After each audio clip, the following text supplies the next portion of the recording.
Tengan todos muy buenos días. En el video anterior pueden encontrar la primera parte de esta serie. Y sin querer extenderme mucho vamos a responder. ¿Qué hubiera pasado si el Task Force 34 hubiera estado ahí? Una vez aclaradas las fuerzas, los oficiales y las capacidades de las unidades presentes pasaremos a ver la batalla.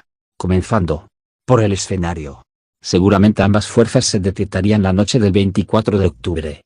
Kurita seguramente sería informado mediante los aviones exploradores de Tone.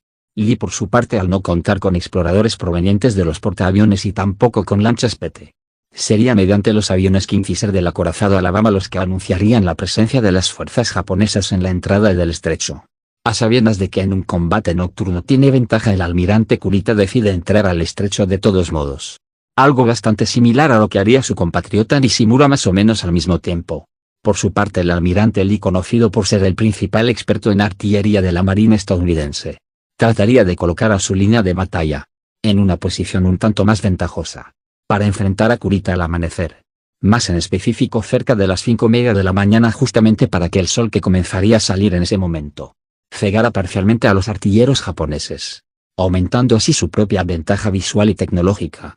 Seguramente Kurita formaría sus buques un poco antes de salir del estrecho, sabiendo que posiblemente tendrá que luchar con una fuerza estadounidense justo a la salida del estrecho. La línea de batalla se formaría con Yamato en la cabeza de la formación.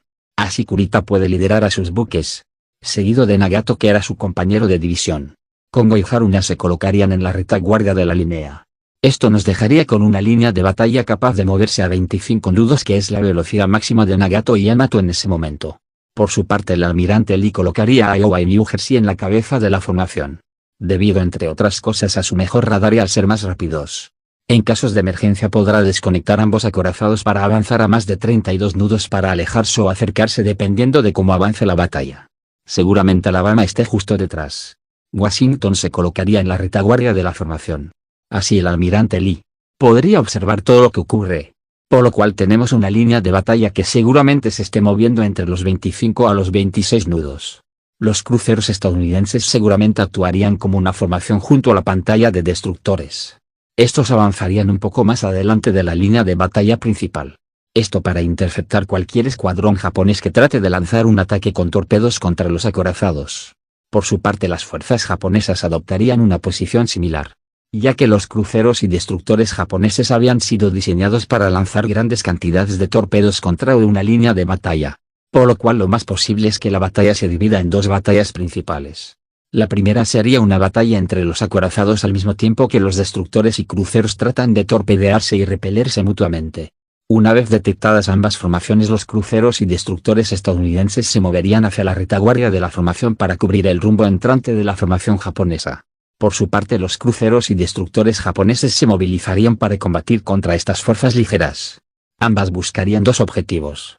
El primero es evitar el lanzamiento de una carga de torpedos contra sus acorazados, y el segundo es para lanzar su propia carga de torpedos contra los acorazados enemigos. Aproximadamente a las 5:30 de la mañana el acorazado Yamato comienza a disparar.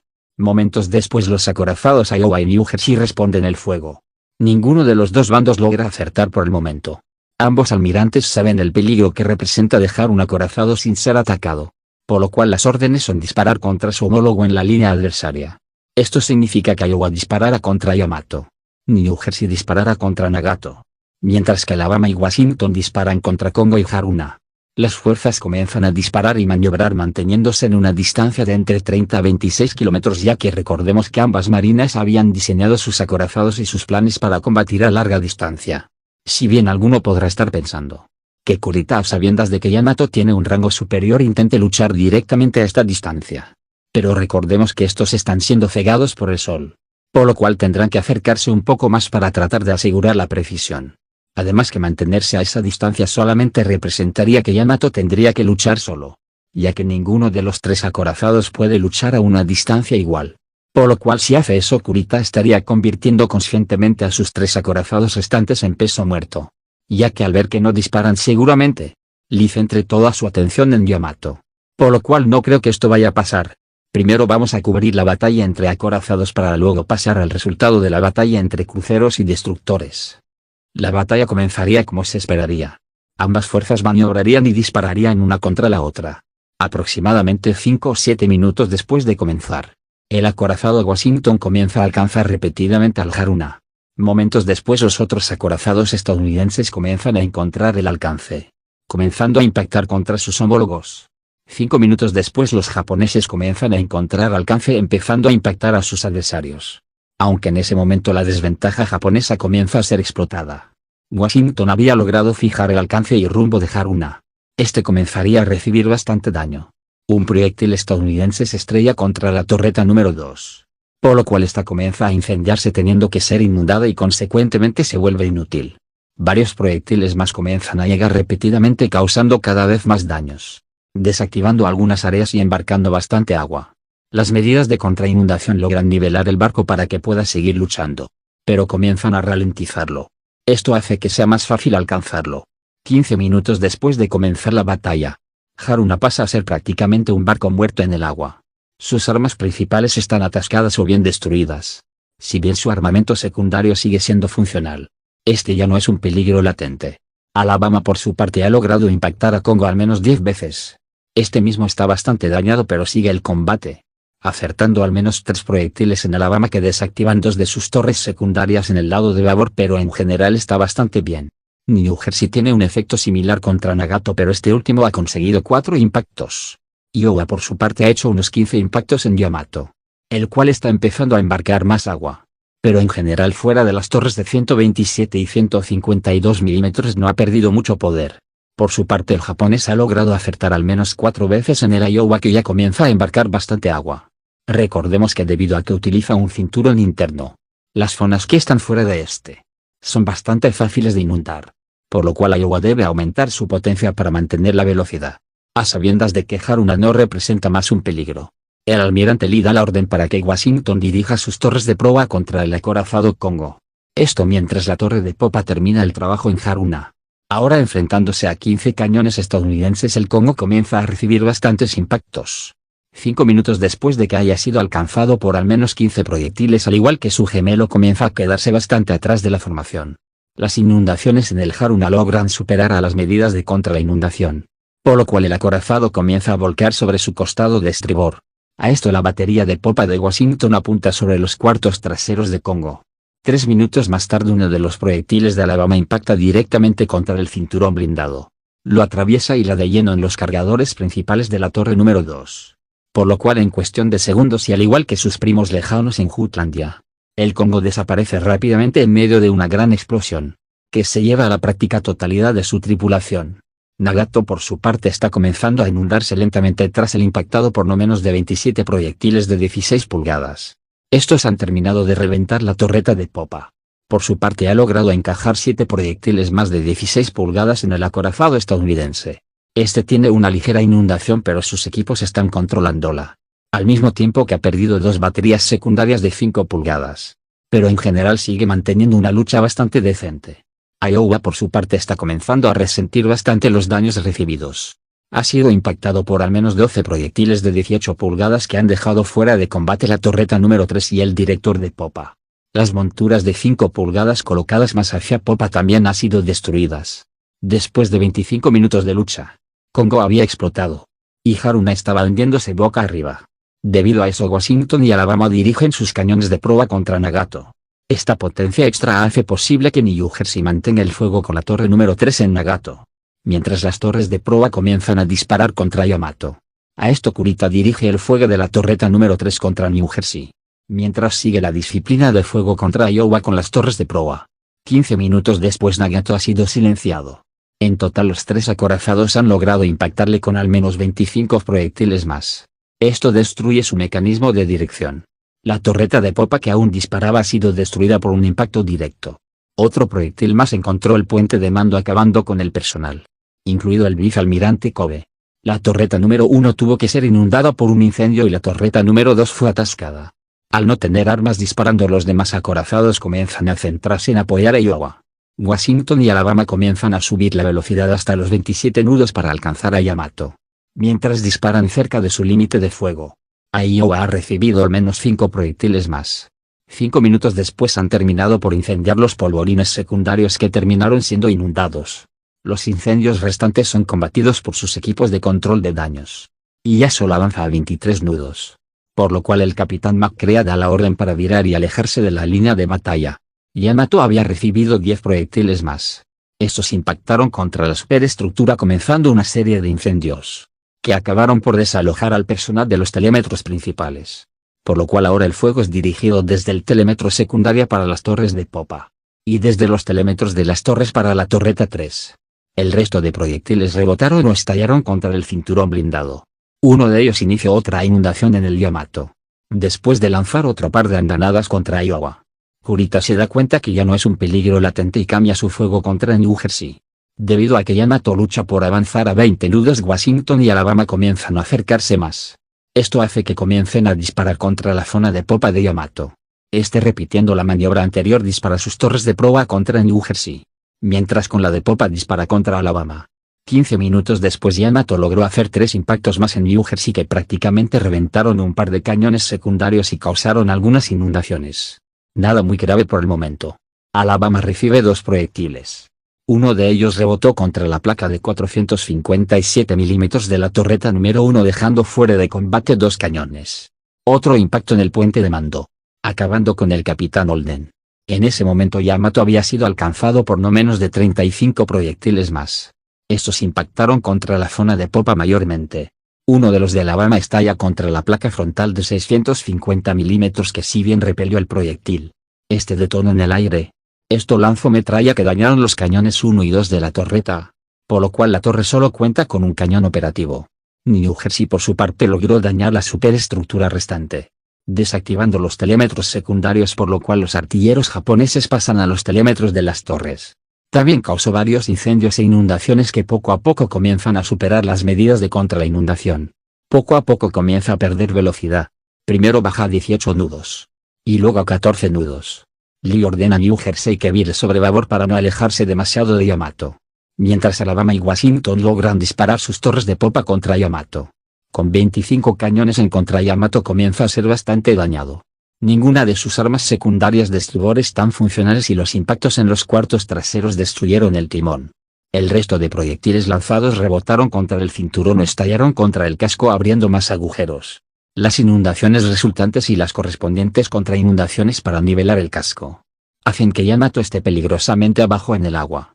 Yamato no ha conseguido otro impacto. 15 minutos después Yamato ha perdido su potencia y se detiene, al estar situado bastante abajo en el agua. El cinturón principal está muy abajo para proteger al buque de los proyectiles entrantes. Un proyectil proveniente de Alabama traspasa el cinturón superior y detona en el cargador de la batería de 155 milímetros de proa. Durante los siguientes 10 minutos Yamato recibe otros 12 proyectiles mientras los acorazados estadounidenses comienzan a rodearlo. Después de recibir el mensaje del Capitán Spencer, el almirante Lee ordena a New Jersey acelerar para apoyar a sus cruceros en compañía de Iowa, que les está brindando apoyo lejano. New Jersey se moviliza a 28 nudos mientras lanza sus últimas salvas contra Yamato. Alabama sufre otro impacto que destruye el director de proa, por lo cual las armas delanteras pasan a seguir trabajando con el director de popa. Esto marca la finalización de las acciones de Yamato. Washington y Alabama comenzaron a bombardear a Yamato por otro cuarto de hora. Los impactos estallan contra la cubierta blindada, contra las torres principales o contra el puente de mando. El humo proveniente de los incendios hacen que los telémetros de las torres sean casi inútiles. Poco después un proyectil de Washington penetra la cubierta blindada de Yamato estallando cerca de los cargadores delanteros, iniciando un fuego en los cuartos delanteros. Otro más estalla cerca del puente principal hiriendo a Kurita y su personal. Viendo la situación de sus cruceros, el vicealmirante Lee ordena acelerar hasta 27 nudos para acortar la distancia con Yamato, ya que evidentemente sus proyectiles no están consiguiendo el efecto esperado.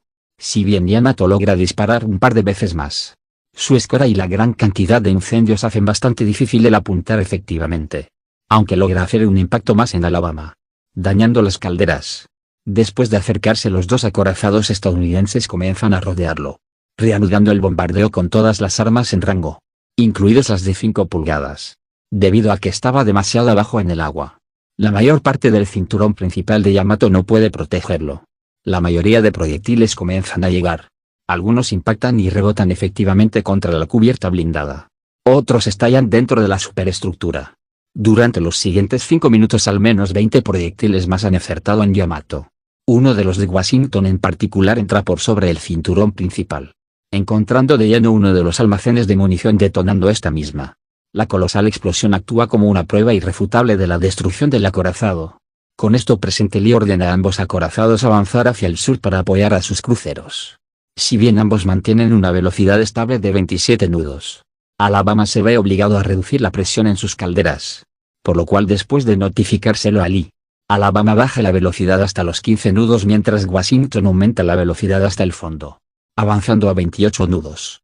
Mientras Alabama avanza lentamente detrás de él, la batalla comenzaría con combates entre los cruceros pesados y ligeros entre 17 a 14 kilómetros, manteniéndose alejados ya que el peligro de ser torpedeados era bastante constante ya que los destructores combatían más cerca. El fuego de New Orleans y Vincennes se centró en Suzuya y Kumano, mientras estos devolvían el fuego. Wichita, Biloxi y Miami atacaban a sus homólogos de la primera columna. Durante los primeros 15 minutos ambas fuerzas intercambiaron disparos, pero el grupo de Horth comenzaba a sufrir la inferioridad numérica. New Orleans había sido alcanzado unas 10 veces por proyectiles de 8 y 6 pulgadas. Dos de los cañones secundarios habían sido reventados pero el polvorín estaba a salvo. Por su parte Vincennes había sido alcanzado por 17 proyectiles. Habían destruido la torreta número 3 y destruido parte de la superestructura trasera. Por su parte Kumano había sufrido 7 impactos de 8 pulgadas. La mayoría habían impactado a babor, destruyendo la mayor parte del hangar y las baterías secundarias de 127 milímetros. Uno había impactado en la superestructura dañando una de las calderas. Suzuya había sido alcanzado por una docena de impactos de 6 pulgadas que en su mayoría comenzaron algunos incendios en la superestructura. Wichita había sido alcanzado 6 veces sin mayor problema. Biloxi había recibido 5 impactos que habían sido detenidos por el cinturón blindado. Miami había recibido 6 impactos, perdiendo 3 cañones de 6 pulgadas y sufría de algunos incendios. A cambio Choquei había sufrido 8 impactos de 8 pulgadas que habían incendiado los cuartos de popa. Haguro había sido alcanzado por 13 impactos de 6 pulgadas que generalmente no habían hecho mucho daño. Pero Chikuma había recibido 10 impactos de 6 pulgadas que habían alcanzado la popa del buque. Las dos torres de popa habían recibido un proyectil que atravesó la ligera protección, estallando dentro de la torreta. Si bien no se detonaron las municiones, los cargadores fueron inundados, por lo que Chikuma había perdido 4 cañones de 8 pulgadas y un par de 5 pulgadas. Yahaji y Noshiro lideraron a los destructores para torpedear a los cruceros estadounidenses. New Orleans había disparado contra Noshiro cuando este comenzó a acercarse. Los destructores circundantes comenzaron a intercambiar fuego mientras lanzaron sus torpedos para alejar a la formación japonesa. Cuando Noshiro giró para lanzar su carga, una andanada de 8 pulgadas lo golpeó. Uno de los proyectiles alcanzó una batería de torpedos. La explosión masiva de los torpedos inició un gran incendio, mientras el buque comenzaba a girar incontrolablemente. Para evitar colisionar, los demás destructores giraron cancelando el ataque con torpedos y empezando un intercambio artillero contra los destructores estadounidenses. Owen, Marshall y de Sullivan resultaron alcanzados por entre 8 a 14 proyectiles que tuvieron distintos efectos. De Sullivan tenía algunos incendios. Owen perdió una de las torres de popa, mientras que Marshall perdió el director trasero. A cambio Ukinami, Ayashimo y Akashimo habían sido blanco de un intenso bombardeo de los destructores. Ayashimo, que iba por delante, recibió unos 15 impactos que destrozaron la torre de proa y el puente de mando. Akashimo tenía algunos incendios y Okinami igual. Mientras tanto Yahaji y su grupo se enfrentaron a los destructores circundantes, utilizando los cañones de 6 pulgadas del Yahaji. Patterson y Timhey resultaron dañados, por lo que viraron de vuelta a la formación lanzando cortinas de humo. Esto permitió a los destructores Hunt y Louis Sankoku atacar a la formación entrante sin muchos daños de represalia. La cortina de humo también fue desplegada por los destructores Knapp y Miller, permitiendo un pequeño respiro del castigo que estaban recibiendo los cruceros de Horth, mientras Vincennes seguía disparando de manera precisa sobre Suzuya. En este momento New Orleans había visto su velocidad reducida hasta los 27 nudos. Su zona media era un infierno que sus equipos trataban de controlar. Vincennes pasó una situación similar, pero en general estaba mejor. Suzuya había visto reventada una de sus torres principales. Esta fue impactada por una salva de 6 pulgadas. Chokai había recibido al menos 5 proyectiles más que comenzaban a inundar sus compartimientos estancos, reduciendo su velocidad hasta los 32 nudos. Un poco más atrás Wichita había recibido 17 impactos más. Uno de los proyectiles del crucero Chokai había logrado alcanzar el cargador principal de la torreta número 3, aunque este fue inundado a tiempo. La superestructura de Wichita está bastante dañada, pero su puente de mando sigue operativo. Miami había recibido un par de impactos más, pero en general lo había mantenido relativamente bien. Mientras Biloxi había perdido una de sus torres delanteras debido a un impacto directo que estalló dañando 3 de los cañones. Mientras tanto Choquei había sido alcanzado por 8 proyectiles de 8 pulgadas que habían reventado los telémetros, teniendo que pasar a disparar con los telémetros de las torres, además de haber iniciado algunos incendios en la superestructura. Haguro seguía siendo blanco de varios proyectiles de 6 pulgadas que comenzaron a dañar su superestructura, pero sin suponer mucho riesgo. Chikuma por su parte había recibido otra docena de proyectiles. Estos comenzaron unos incendios en su superestructura, amenazando con detonar los torpedos. Estos fueron rápidamente lanzados al mar para evitar una catástrofe. Viendo el castigo al que sus barcos estaban siendo sometidos, se ordenó colocar pantallas de humo para cubrir a los cruceros. Esto fue realizado por los destructores Patterson y Cox, que habían recibido un par de proyectiles de los destructores japoneses. La marina japonesa aprovechó para reagrupar sus destructores para lanzar un nuevo ataque con torpedos. Aunque Noshiro no pudo recuperar el control, por lo cual su línea fue dirigida por el destructor Fujinami. Los cruceros estadounidenses continuaron disparando contra sus atacantes, anotando un par de golpes más en cada crucero. Debido a los informes de radar, tanto Spencer como Horf ordenaron movilizarse un poco más hacia atrás para evitar lo que parecía una nueva carga de torpedos. Esta fue lanzada desde los destructores japoneses. Los cruceros de Spencer se alejaron de las cortinas de humo momentáneamente, mientras que el crucero Vincennes casi fue impactado por uno de estos. Al estar dañado y no poder maniobrar del todo bien, el crucero New Orleans fue alcanzado cerca de la sala de máquinas. Este prácticamente hizo que se quedara sin potencia, quedando muerto en el agua, pasando a ser el blanco principal de la formación japonesa. Debido a esto, los destructores que lo acompañaban cargaron contra la columna japonesa lanzando una salva de 15 torpedos en un intento para alejar a los cruceros. A esto el crucero Vincennes continuó su ataque contra el crucero Chokai, que iba en cabeza. Si bien la formación japonesa giró para evitar los torpedos, también intentaban alejarse un poco para poder recargar, mientras siguen atacando a New Orleans. Aunque uno de los proyectiles de 6 pulgadas de Vincennes inició un incendio en Chokai, causando que la batería de torpedos que aún no había sido disparada terminara explotando. Esta explosión también causó una detonación de los cargadores traseros de 20 centímetros. Lo que prácticamente hizo que la popa de Chokai se partiera en varios fragmentos, causando el hundimiento del crucero. Aunque los destructores recibieron un castigo bastante intenso, perdiendo a De Sullivan y Marshall. Estos perdieron toda su potencia debido a algunos impactos de 8 pulgadas, y posteriormente fueron rematados por los destructores, que antes de seguir la retirada momentánea de los cruceros, lanzaron una salva de torpedos, de los cuales 2 acertaron en el inerte Louis Sancock. Otro más reventó la popa del New Orleans, que comenzaba a recuperar potencia. Este torpedo hizo que mucha agua entrara demasiado rápido. Las inundaciones eran demasiado graves para controlarlas, por lo cual el capitán Horf ordenó abandonar el barco, que se comenzaba a hundir rápidamente. Debido a esto, el capitán Lalor de Vincennes pasó a estar al mando de la formación, lanzando un pedido de ayuda que fue replicado por el capitán Spencer y recibido por el almirante Lee y el contraalmirante Sprecht, situado un poco más hacia el sur. En este momento el acorazado Iowa, que se había desconectado anteriormente, estaba llegando a la zona, detectando la primera columna japonesa, contra la cual comenzó a disparar sus armas de 16 pulgadas a una distancia cercana de 38 kilómetros. Las fuerzas Taffy habían estado recibiendo tráfico de radio durante al menos 30 minutos, por lo cual decidieron lanzar un grupo de 10 Avengers y 12 Wildcats para explorar el contacto. Estos aviones se lanzaron contra los destructores liderados por Fujinami, alcanzando a la formación con varias bombas de 60 kilogramos. Debido a la existencia de los aviones, estos tuvieron que dar media vuelta para reagruparse con los cruceros. Ahora, conociendo un poco más de la situación, se lanzaron aproximadamente 70 Avengers cargados con las pocas bombas de 250 kilogramos, además de unos 70 Wildcats. El combate continuó y durante media hora Wichita recibió otros 40 impactos de 8 pulgadas y varios más de 5 pulgadas, viendo reducida su potencia y su armamento, primero a 28 nudos, y luego a 23 nudos, perdiendo en su proceso la torreta número 2. Miami había recibido 3 torpedos por parte del Huracán, por lo cual esto se estaba hundiendo lentamente mientras disparaba sus últimas andanadas de 6 pulgadas antes de comenzar a ser evacuado. Biloxi por su parte había perdido toda su batería secundaria y las 2 torres de popa, mientras sus destructores habían sufrido la pérdida de Ingersoll y Caperton, mientras el resto tenía daños de distinta magnitud. Por su parte, Haguro había perdido la torre número 2 y número 3. Además de reducir su velocidad hasta los 27 nudos por su parte, Chikuma había perdido la torre número 1 y había visto su velocidad reducida hasta los 30 nudos. Después de darse cuenta de la destrucción sistemática de la fuerza de Kurita y la situación caótica de Yamato, Hitomi ordenó a los cruceros restantes reunirse y cargar contra la formación estadounidense. Esto en un intento de apoyar a los acorazados, por lo cual después de reagruparse los cruceros Kumano, Haguro, Tone, Sufuya y Chikuma cargaron junto a sus destructores para torpedear a la línea estadounidense.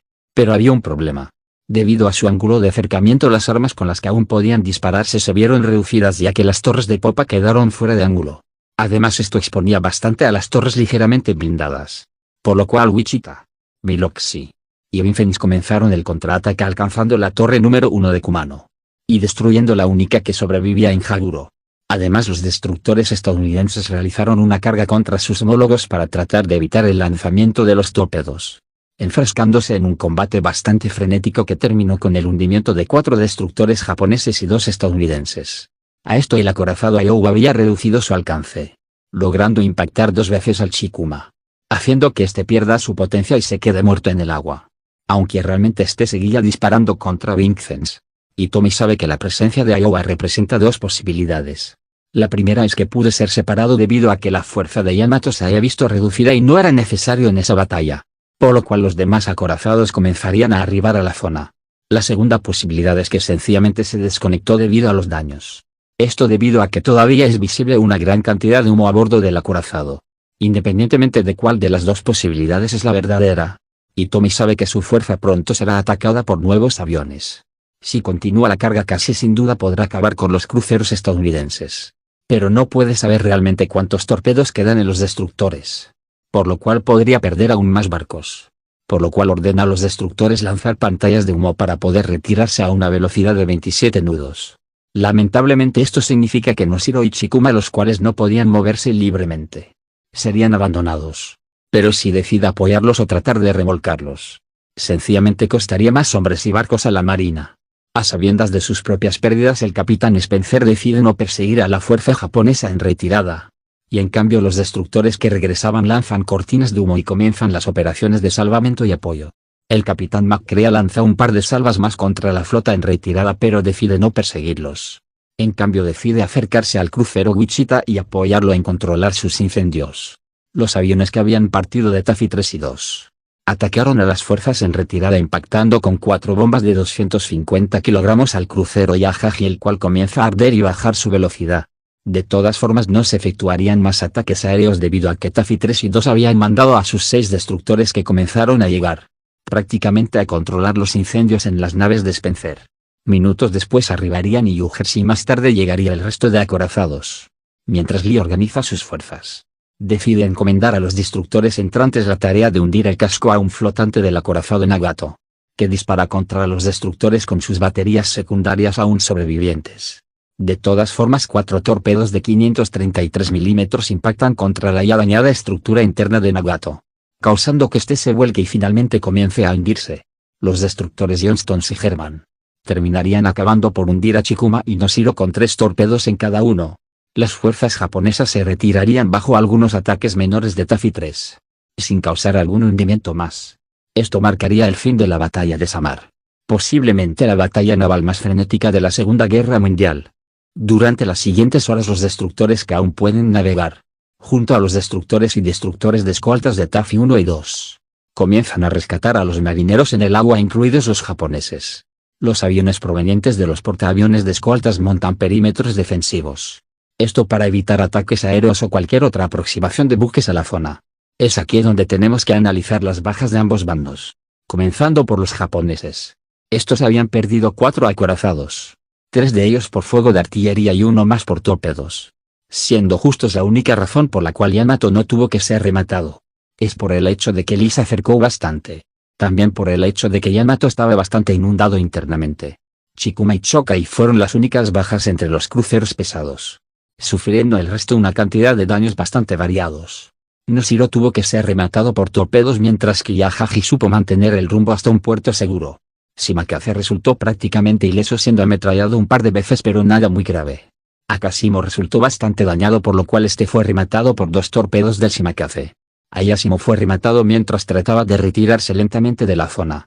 Okinami, Hamanami, Urakafe y Sokafe. De igual manera no están en peligro pero sí tienen daños. Kishinami, Fujinami, Nowake y Ukikafe. Resultaron aplastados por una gran cantidad de impactos durante la carga final. Por lo cual la fuerza japonesa que comenzó la batalla con 23 buques, terminó por retirarse con 10 naves con diversos daños. Perdieron 4 acorazados, 2 cruceros pesados, un crucero ligero y 6 destructores. Un aproximado de 5.000 marineros japoneses resultaron muertos o capturados. Los estadounidenses por su parte habían comenzado la batalla con 23 buques de guerra. Al terminar las acciones al menos 16 de ellos seguían a flote pero con bastantes daños. Los destructores Coswell, Ingersoll, de Sullivans y Marshall resultaron hundidos. Hunt y Cox resultaron aplastados durante la carga final de la formación japonesa. Caperton, Knapp, Patterson, Bagley, Miller, Owen, Tinge y Louis Hancock resultaron dañados en distintos grados. Los cruceros ligeros Vincennes y Biloxi sufrieron graves pérdidas y daños. Miami resultó hundido. Wichita había recibido un castigo bastante pesado. New Orleans por su parte se había perdido. Washington logró salir relativamente ileso. Alabama sufrió algunos daños en su sistema de propulsión y en una de sus torres principales. New Jersey había embarcado agua y había perdido parte de su personal. Iowa fue el que resultó peor. Había embarcado bastante agua y apenas podría moverse a 20 nudos. Washington podría seguir sirviendo en la zona. New Jersey, Alabama y especialmente Biloxi, Vincennes y Iowa deberán ingresar a diques secos para su reparación. La marina estadounidense perdió unos 3.000 marineros en la batalla. Quizás el buque japonés más destacado del combate fue el Yamato. No solo porque soportó una cantidad masiva de daños, que seguramente de no ser por la explosión de su cargador, hubiera soportado mucho más, sino porque este consiguió dañar de gravedad a un acorazado estadounidense y de manera moderada a otros 2. Por su parte el acorazado Washington puede que tuvo la mejor participación por parte del bando estadounidense. Causó el hundimiento de un acorazado en solitario, y participó en el daño a los otros 3 reclamando el hundimiento de Yamato. Además de que era el único acorazado estadounidense con capacidad de combate. Después de que las fuerzas japonesas se retiraran y la fuerza estadounidense hiciera lo propio, la historia seguiría un camino más o menos igual. Aunque posiblemente New Jersey y Iowa no estarían cubriendo a los portaaviones durante algún tiempo. La operación Tengou no hubiera sido realizada. Seguramente en el gran orden de las cosas la historia terminaría igual. Una vez aclarado eso quiero agregar que esta simulación fue un poco complicada de realizar, ya que no había algún precedente.